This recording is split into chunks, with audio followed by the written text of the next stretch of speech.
Hello friends, आज का जो मैं सेशन लेने वाला हूँ वो है आईआईटी के ऊपर।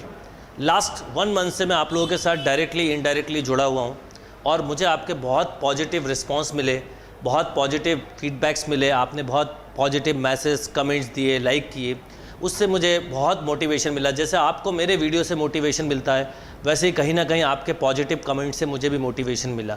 लास्ट 1 मंथ में मैंने पूरे जेईई मेंस के टॉपिक वाइज वीडियो का सॉल्यूशन बनाए जो आप लोगों के पास थ्रू यूट्यूब मिले। सारे टॉपिक्स को 2002 से 15 तक कवर किया और 16 का पेपर मैंने ऑलरेडी अपलोड किया हुआ था। इस तरह से 2002 से लेकर 2016 तक के आईआईटी मेंस के पेपर्स का सॉल्यूशन बनाया। आगे चल के हम एडवांस का भी बनाएंगे। इसका एक पर्पस था मेरा, क्या पर्पस था वो समझिएगा। ये सेशन से शायद आपकी परफॉर्मेंस जो आप 2 अप्रैल को एग्ज़ाम देने वाले उसमें डेफिनेटली 4 टाइम्स बेटर हो जाएगी।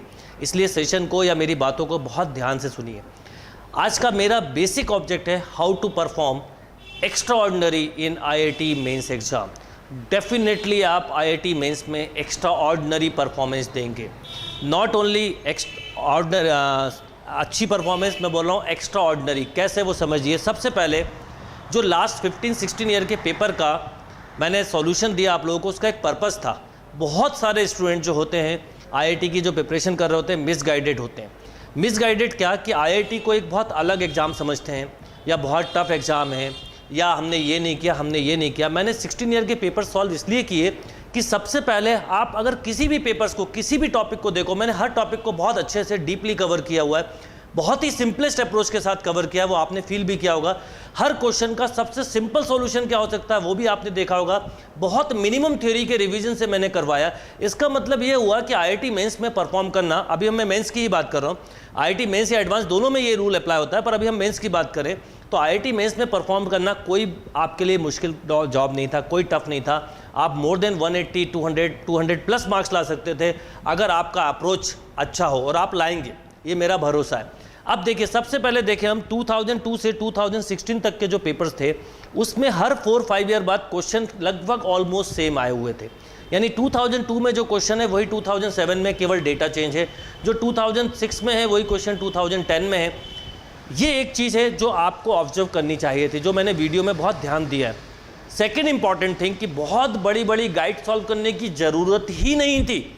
सबसे इंपॉर्टेंट बात थी कि बहुत बड़ी बड़ी गाइड सॉल्व करने की ज़रूरत ही नहीं है। आप केवल, अगर आपने इस साल 12th का एग्ज़ाम दिया है या आपने ड्रॉप लेके आईआईटी की प्रिपरेशन करी है तो मैं आपसे बोलूँगा आप अपने अंदर का फेयर निकाल दें। अगर आपको बेसिक आता है तो आप आईआईटी जेईई में मोर देन 200 मार्क्स ला सकते हैं, क्योंकि पेपर में कहीं कोई टफ क्वेश्चंस नहीं आए, कोई बहुत एक्स्ट्राऑर्डिनरी थ्योरी नहीं आई, बिल्कुल 11th-12th की थ्योरी थी। अगर आपने एनसीईआरटी से, आरडी शर्मा से, आरएस अग्रवाल से, आरबी त्रिपाठी से, व्हाटएवर जिस भी बुक से प्रिपरेशन किए, आपको पेपर बनेगा। आप मेरे पूरे 15-16 साल के वीडियो को टॉपिक वाइज देखिए, आपको समझ में आएगा कि बिल्कुल स्टार्टिंग की बेसिक थ्योरी से मैंने पेपर्स को सॉल्व करवाया है।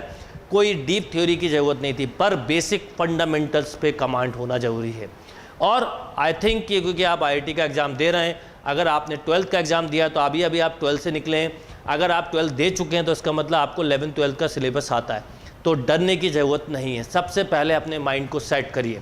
आपके पास अब दिन, ऑब्वियसली ये वीडियो जब आप आज देख रहे होंगे तो आपके पास केवल एक दिन बचेगा, सैटरडे तक पढ़ाई करिए रात को 8-9 बजे तक। कल के बाद, रात के बाद जो पढ़ाई बंद करें तो एग्ज़ाम के पहले बिल्कुल नहीं पढ़ना। सबसे बड़ी मिस्टेक कई बच्चे ये भी करते हैं कि पेपर में जाने से पहले पढ़ाई करते हैं, वो मत करिए। माइंड को फ्रेश रखना बहुत ज़रूरी है, क्योंकि आपको 3 सब्जेक्ट पे फोकस करना है, फिजिक्स, केमिस्ट्री, मैथ्स, तीनों में परफॉर्म करना है। पेपर में अच्छी परफॉर्मेंस कैसे आएगी, तो आप अगर अपने आप को माइंड सेट करें मेंटली, आज से, अभी से लेके, जैसे ये मेरा सेशन सुनते हैं, पेपर तक मेंटली रिवाइज करें कि आपने 11th या 12th की क्या थ्योरी पढ़ी थी।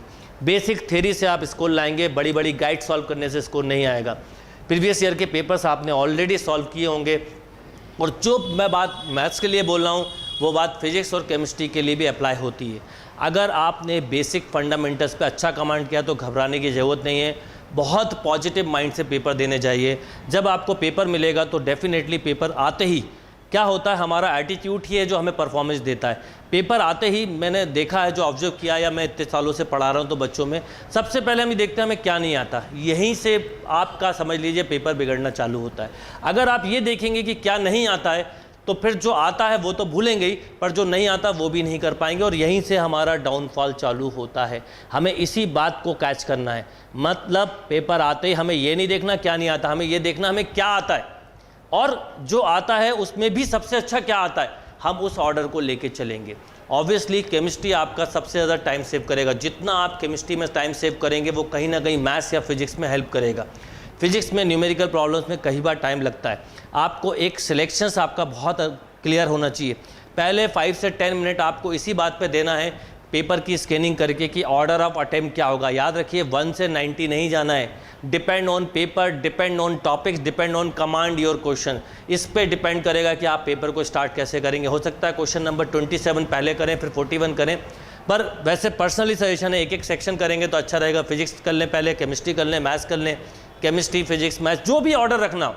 मैं ये नहीं बोलूँगा कि पहले मैथ्स करना चाहिए या केमिस्ट्री फिजिक्स, ये डिपेंड करता है पेपर के ऊपर और आपकी परफॉर्मेंस के ऊपर, वो आप डिसाइड करें। पर अगर फिजिक्स कर रहे हैं तो पूरा फिजिक्स निपटाएं, केमिस्ट्री कर रहे हैं तो केमिस्ट्री, मैथ्स कर रहे हैं तो मैथ्स। टाइम मैनेजमेंट बहुत अच्छे से रखें। तो सबसे पहला काम होगा पेपर देखते ही ये थॉट आना चाहिए कि क्या आता है, क्योंकि होता ये है कि नॉर्मली एक जनरल एग्जाम्पल दे रहा हूँ, जैसे 10 क्वेश्चन आए, मेरे दिमाग में ये थॉट आया कि मुझे 3 नहीं आते, तो डेफिनेटली जब मैं करना चालू करूंगा तो हो सकता है वो 3 तो कर ही नहीं पाऊंगा और 2, 3 और नहीं कर पाऊंगा। इसका रिवर्स करिए, अगर मैं ये सोचता हूँ कि मुझे 7 आते हैं, एक पॉजिटिव एनर्जी आई, 7 तो आते हैं, पहले 7 करेंगे फिर देखेंगे क्या होगा। आप देखिएगा 7 करते करते आपको पता नहीं चलेगा 8, 9 भी आप कर जाएंगे। क्यों? क्योंकि वो 7 का कॉन्फिडेंस, वो बूस्टअप आपको आगे बढ़ाएगा। तो सबसे इंपॉर्टेंट बात ये हुई कि जो आता है पहले उस पर फोकस करना है। आने वाली चीज़ में भी ये बात ध्यान रखना है कि पहले सिंपल क्वेश्चन करना है फिर टफ क्वेश्चन करना है, मार्क्स इक्वल होते हैं। तो आपको फोकस इस बात पे करना है कि सिंपल टू टफ जाना है। एक और बात, कोई क्वेश्चन करने के बाद अगर आपको लगता है वो बाई चांस रॉन्ग हो गया है, मैं बोलूँगा आप उस क्वेश्चन को या तो रीसॉल्व करें, मिस्टेक मत ढूंढना जो आपने लिखा। अगर आपने उसमें मिस्टेक ढूंढने की कोशिश की, क्योंकि अगर आपको मिस्टेक पता होती तो आप मिस्टेक करते नहीं, तो आपका बहुत टाइम वेस्ट होगा। एंड सेकेंड थिंग कि आप वैसे तो उसको सॉल्व ही ना करें, छोड़ के आगे बढ़ जाएं, क्योंकि जो क्वेश्चन आपसे फर्स्ट टाइम में रॉन्ग हुआ हो सकता है सेकंड टाइम में भी रॉन्ग हो जाए बाई चांस, और उससे आप में डिप्रेशन आ सकता है। तो आपको ये नहीं करना है। पेपर में बहुत कूल रहने की ज़रूरत है, पानी की बोतल रख के बैठिए, बहुत पॉजिटिव माइंड से देने की ज़रूरत है। हम एग्जामिनेशन में बहुत प्रेशर ले लेते हैं, प्रेशर बिल्कुल नहीं लेना। मैं बोलूँगा IIT मेंस वो कोई भी बच्चा क्लियर कर सकता है जिसका 11th 12th का बेसिक क्लियर है, और नॉट ओनली क्लियर कर सकता है, बहुत अच्छा स्कोर ला सकता है। क्योंकि मैंने 17 ईयर के पेपर में एक ही बात देखी, पूरी तरह से देखी, मेंस की बात कर रहा हूँ, हर क्वेश्चन बिल्कुल थ्योरी पे या फॉर्मूले पे बेस्ड था। बहुत ही सिंपल क्वेश्चंस आए थे, आप उसको बहुत अच्छे से सॉल्व कर सकते हैं। और जो बात मैथ्स पे अप्लाई होती है वो फिजिक्स और केमिस्ट्री पे भी अप्लाई होती है। तो पेपर जब आए तो पहले स्कैनिंग करिए, ऑर्डर ऑफ अटेम्प्ट लिखिए, ऑर्डर ऑफ अटेम्प्ट के लिए सिंबल बना लीजिए 1 1 1 2 2 2 3 3 3 1 1, मतलब पहले राउंड में ये करना है, सेकंड राउंड में ये करना है, थर्ड राउंड में ये करना है। ओवर डार्किंग साथ में करते चलिए, बिल्कुल मत घबराइए। जितना पॉजिटिव रहेंगे, मत सोचिए कि क्या नहीं आता, जो नहीं आता छोड़ दीजिए। पेपर टफ आएगा तो सबके लिए टफ होगा, ईजी होगा तो सबके लिए ईजी होगा। तो इसका मतलब अगर टफ पेपर आया तो बल्कि मैं बोलूँगा ज़्यादा अच्छा होता है। टफ पेपर से फ़ायदा ये होता है कि कंपटीशन कम हो जाता है, क्योंकि टफ पेपर वही सॉल्व कर सकता है जिसके फंडामेंटल क्लियर है। इजी पेपर कोई भी कर सकता है, पर टफ हमेशा फ़ायदेमंद होता है।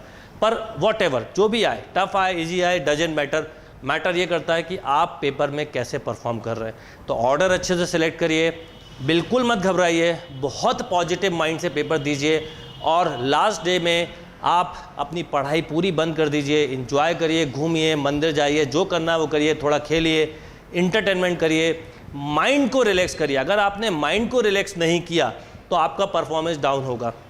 माइंड को रिलैक्स करिए, सुबह उठ के पेपर जाने से पहले अच्छे से नहाइए, थोड़ा टाइम पेपर न्यूज़ पढ़िए, कुछ भी पढ़िए, अपनी स्टडी मत करिए, और जो भी कुछ रिवाइज करना है बुक खोल के मत करिए। आप ना केवल अच्छा परफॉर्म करेंगे, मैं बोलूँगा आप एक्स्ट्रा ऑर्डिनरी परफॉर्म करेंगे। प्रीवियस ईयर के जो पेपर सॉल्व करें उन क्वेश्चंस को दिमाग में रखिए। कई क्वेश्चंस कभी कभी स्टैंडर्ड या रिपीटेड आ जाते हैं, उनके आंसर्स अगर आपको याद है तो तुरंत मार्क करिए, क्योंकि टाइम सेविंग बहुत इंपॉर्टेंट है। कम से कम लिखिए। याद रखिए, कम लिखने का मतलब स्मॉल लिखना नहीं होता। बहुत सारे बच्चे क्या करते हैं, छोटा छोटा लिखते हैं। नो, मिनिमम लिखिए, मेंटल कैलकुलेशन ज़्यादा करिए, राइटिंग वर्क कम करिए। जितना राइटिंग वर्क कम होगा उतना अच्छा है। क्वेश्चन देख के क्वेश्चन को नीचे मत लिखिए, उस क्वेश्चन की अगली स्टेप से लिखिए। स्टेप्स जितनी आप सेव करते चलेंगे आपका स्कोर उतना अच्छा होता चलेगा। और मैं बिल्कुल श्योर हूँ कि जब आप पेपर दे के निकलेंगे तो आपको ये मेरी जो कही बातें हैं वो याद भी आएंगी और इससे आपका परफॉर्मेंस भी अच्छा हुआ होगा और होगा। तो आप इस छोटी छोटी बातों को फॉलो करें, आगे बढ़ें। पहला टारगेट है हमको मेंस का नॉट ओनली कट ऑफ निकालना है, हमको बहुत अच्छे मार्क्स लाना है जिससे हमारे पास एक NIT का अच्छा कॉलेज मिले। और अच्छे स्कोर के बाद जब आप IIT एडवांस में अपेयर होंगे तो जो रूल मैंने आपको मेंस के लिए बताया वही एडवांस के लिए होगा। जैसे हमने मेंस के क्वेश्चन सॉल्व किए, अगेन आप एडवांस के क्वेश्चंस भी सॉल्व करेंगे। और एडवांस में भी ये बात ध्यान रखना है, एडवांस में बहुत चेंजेस आ गया है। पहले सब्जेक्टिव क्वेश्चंस भी आते थे, एडवांस के लिए मैं बोलूँगा लास्ट 5, 6, 7 ईयर के 8 ईयर के क्वेश्चन सॉल्व करके भी आप बहुत अच्छा परफॉर्म करते हैं। आजकल पेपर टफ नहीं आता, लॉजिकल पेपर आता है। लॉजिक के साथ पढ़ाई करिए, लॉजिकल सोचिए कि क्या हो सकता है, सबसे अच्छा स्कोर हम कैसे ला सकते हैं। सिस्टमेटिक लॉजिकल पढ़ाई करिए, मिसगाइडेड मत होइए। टफ क्वेश्चन करना इंपॉर्टेंट नहीं है, लॉजिकल क्वेश्चन करना इंपॉर्टेंट है। बहुत ज़्यादा गाइड करना सॉल्व इंपॉर्टेंट नहीं है। एक गाइड को, एक बुक को 10 टाइम सॉल्व करो, आपके ज़्यादा अच्छे कंसेप्ट बनेंगे। इसके वजह कि 10 बुक्स को आप एक एक बार सॉल्व कर रहे हैं। केवल एनी वन बुक, कोई भी एक बुक पकड़ लें, बट उस बुक को इतने बार सॉल्व करें कि आपके सारे थ्योरी, सारे फॉर्मूले पे बहुत स्ट्रॉन्ग कमांड हो।